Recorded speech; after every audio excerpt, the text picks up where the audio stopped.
If you want to watch this video in Hindi or Telugu, check the description.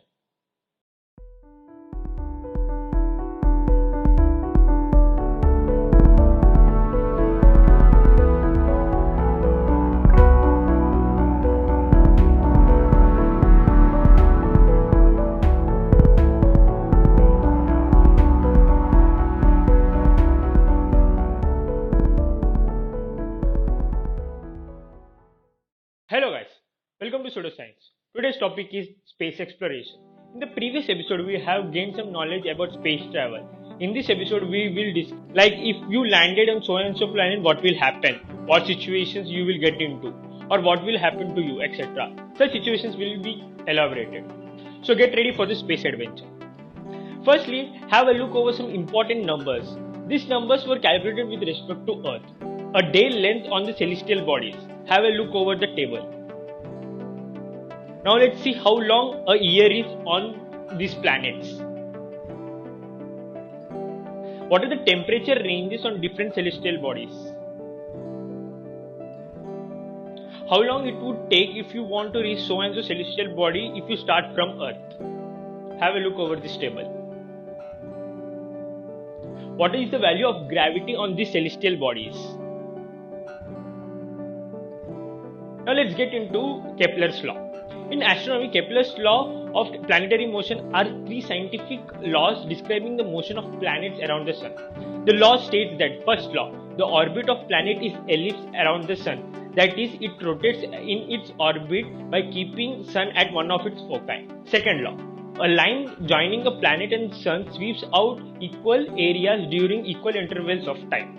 Third law, the square of a planet's orbital period is proportional to the cube of length of semi-major axis of its orbit.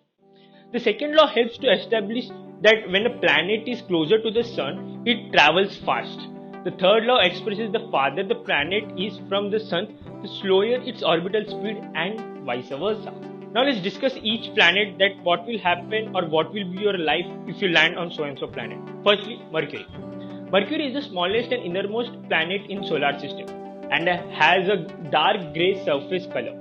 The planet is made up of rock and metal and is near to the sun. Mercury has a large core of liquid metal surrounded by metallic silica and solid outer crust. It has a relatively hot surface because it is nearer to the sun. Mercury's thin atmosphere is composed of oxygen, sodium, hydrogen, helium and potassium. If you land on Mercury during night, you will freeze to death, and if you arrive during the day, you will be a toast. Venus. Life on Venus. Venus has been called Earth's twin. These are not identical twins, however, they have radical differences between the two worlds. Even though Venus isn't close to the sun, it is still hottest in the solar system. It has a thick atmosphere full of greenhouse gas, carbon dioxide, and has clouds of sulfuric acid. Venus' solid surface is volcanic landscape covered with extensive plains featuring high volcanic mountains and vast rigid plateaus. Many scientists believe that water was once existed on its surface. Future Venus explorers may search for the evidence of an ancient ocean. Venus' extreme temperatures and acidic clouds make it an unlikely place for a life. But recently, phosphine was found in the atmosphere of Venus in an oxygen-free environment. Phosphine is a man-made gas that is formed by the actions of microorganisms. So from this we can say that there is a possibility that there is a chance of life on Venus. Mars. Life on Mars. Mars is dusty cold desert which has a thin atmosphere which is mostly consists of carbon dioxide, argon, nitrogen and a small amount of oxygen and water vapor. Mars is known as red planet because the iron minerals in the Martian soil oxidize or rust, causing the soil and atmosphere to look red. Mars is one of the most explored bodies in our solar system, and it is the only planet where we have sent rovers to roam for in alien landscape. Different companies on Earth are trying to colonize Mars. Jupiter. Life on Jupiter. Jupiter is the biggest planet in our solar system. It is similar to a star, but it's never got big enough to start burning. The planet is made up of gases, so it is called as gas giant. Jupiter has strong magnetic field and also has rings which are too faint to visible. Jupiter's atmosphere is mostly made up of hydrogen and helium, but Jupiter cannot support life. But some of the Jupiter moons have oceans beneath their crust that might support life. So when you visit Jupiter, you will not land on anything. You will be just falling along continuously until you become a toast due to the hotness and the air friction with the gases present on Jupiter. As you move closer to the core, you get hotter and you become a toast. Saturn. Life on Saturn. Saturn has the brightest, most massive and most complex ring system of any planet. It has 7 main rings and hundreds of smaller ringlets. Rings are made up of particles and chunks of dirty ice in orbit around the planet.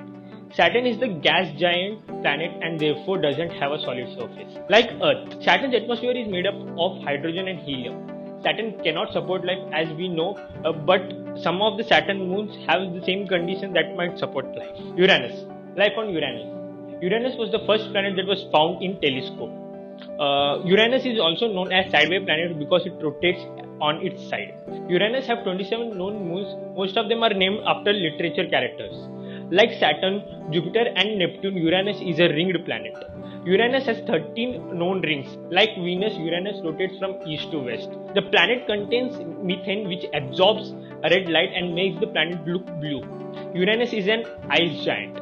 Uranus has an atmosphere somewhat same like Saturn. It contains hydrogen, helium and small amount of methane. Having an atmosphere up to minus 244 degrees Celsius and core heated up to 4700 degrees Celsius, it makes an planet inhabitable for life. Neptune. Life on Neptune. Neptune was the first planet discovered through mathematical calculations rather than observation. It is a dark, cold and has supersonic winds. NASA's Voyager 2 is the only spacecraft to have visited Neptune, up to somewhat close. Pluto. Life on Pluto.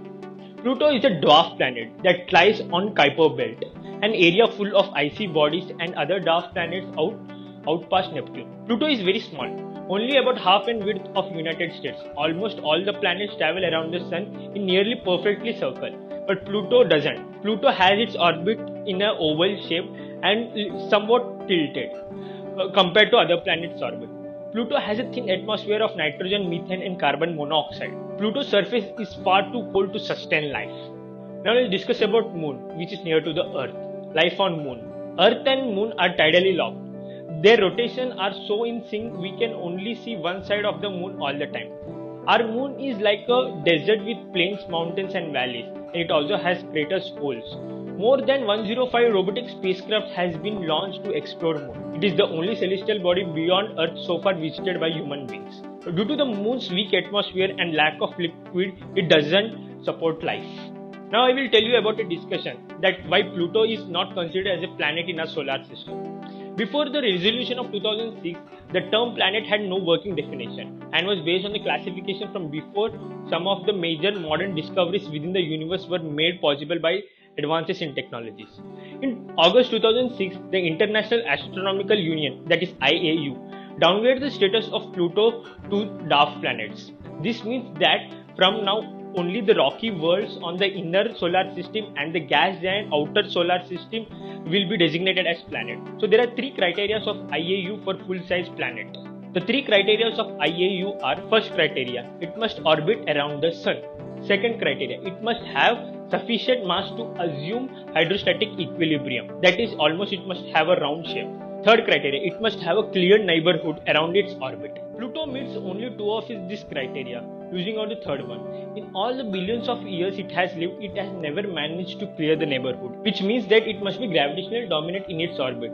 Means it must deflect the asteroids or dwarf planets or other celestial bodies which come in its orbit. But it has never done. So because of this, the Pluto is not considered as a planet. So guys, from this episode, I believe that you gained some knowledge about how will be your lifestyle on different planets. Okay, we'll meet you in the next episode of Pseudoscience with a new sci-fi topic. Until then, goodbye.